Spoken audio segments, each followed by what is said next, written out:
Hello, what's up mga Lodi? Palaboy OFW here. So for today's vlog mga idol, sasali tayo ulit sa Gulf Bank Marathon 2026. So this is our first day of training. July, August, September, October, November.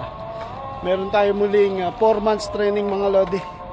So starting today, low carbs ulit tayo mga Lodi kasi mga nakaraang buwan kumakain na ako ng kanin. Ngayon straight tayo ulit ng 4 months na walang kanin. Kasi nung last year, yung sumali ako ng marathon, hindi naman to compete to win, but for my personal health well-being mga Lodi. Siyempre kahit at least once a year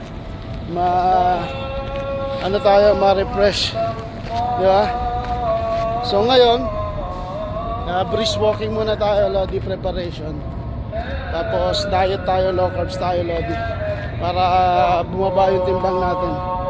So simulan natin within these days or within this months. Brisk walking tayo, tapos jogging around 5 to 10 kilometers, ganyan. Alright mga Lodi, samahan nyo ako sa marathon journey natin ulit, year 2. So pangalawang taon na natin tong sasali mga Lodi.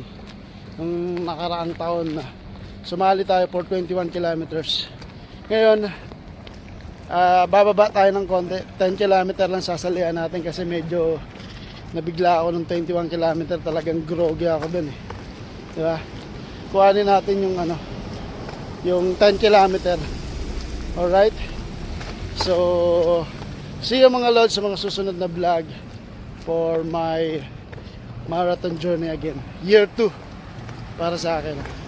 Alright, so yun lang mga Lodi, naka 5 kilometers na tayo, okay na to. And sa mga susunod na araw muli, ito yung ating first day sa 642 Gulf Bank Marathon 2026.